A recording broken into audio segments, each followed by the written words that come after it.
आपका स्वागत है। छोटी कहानी बड़ी सीख पर हर दिन एक नई शुरुआत है। जो बीत गया उसे जाने दो, आज फिर से कुछ अच्छा करने का मौका है। मौन की दीवार। रात के 10 बज चुके थे। शहर की रफ्तार थम चुकी थी, लेकिन शर्मा परिवार के घर में एक अजीब सी खामोशी पसरी थी। डाइनिंग टेबल पर 2 कप चाय रखी थी, एक ठंडी, एक गर्म।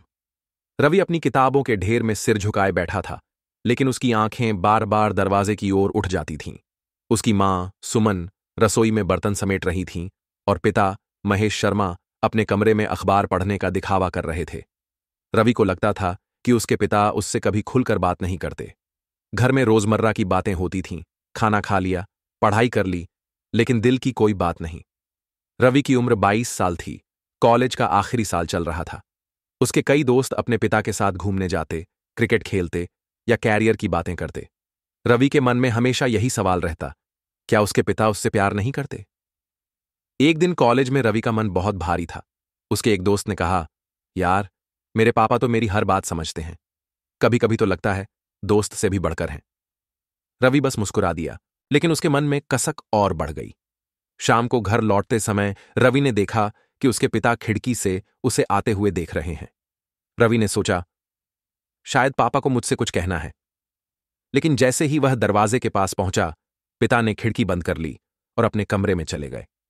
रात को जब रवि पढ़ाई कर रहा था, उसे अपने कमरे के बाहर हल्की सी आहट सुनाई दी। उसने दरवाजा खोला, लेकिन वहां कोई नहीं था। मां से पूछा, मां, पापा अभी तक सोए नहीं? मां ने मुस्कुराते हुए कहा, तुम्हारे पापा हर रात तुम्हारे कमरे के बाहर खड़े रहते हैं, देखते हैं कि तुम ठीक हो या नहीं। रवि को यकीन नहीं हुआ। मां ने आगे बताया, हर हफ्ते जो नई किताबें तुम्हारे टेबल पर रखी होती हैं, वो पापा ही लाते हैं। तुम्हारे पसंदीदा बिस्किट जो बिना कहे आ जाते हैं, वो भी पापा ही लाते हैं। प्यार जताने का उनका तरीका अलग है बेटा। वो शब्दों में कम, कामों में ज्यादा प्यार दिखाते हैं। रवि की आंखें भर आईं। उसे एहसास हुआ कि उसके और पापा के बीच जो दीवार है, वो दरअसल मौन की दीवार है, जिसे संवाद से तोड़ा जा सकता है। अगले दिन रवि ने हिम्मत जुटाई, पिता के कमरे में गया। देखा कि पापा फिर से अखबार पढ़ रहे हैं। रवि ने धीरे से कहा, पापा, क्या आज शाम आपके साथ चाय पी सकता हूं?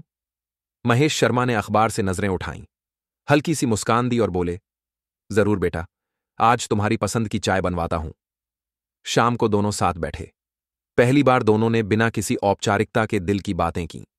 रवि ने अपने डर, अपने सपनों और अपने संघर्षों के बारे में बताया। पिता ने भी पहली बार अपने संघर्ष, जिम्मेदारियों और बेटे के लिए अपनी चिंता साझा की।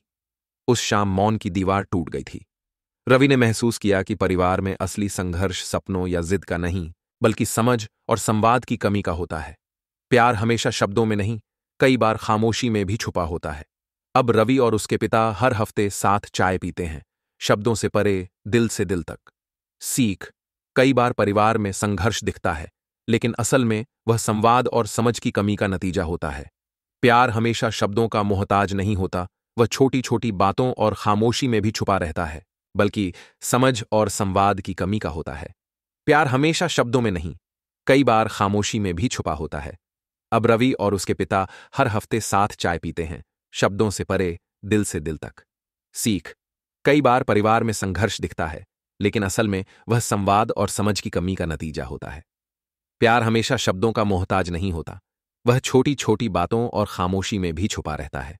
अगर आपको हमारी ये कहानी पसंद आई हो तो वीडियो को लाइक करें, हमारे चैनल छोटी कहानी बड़ी सीख को सब्सक्राइब करना न भूलें, और हाँ, हमें फेसबुक पर भी फॉलो करें, लिंक नीचे डिस्क्रिप्शन में है।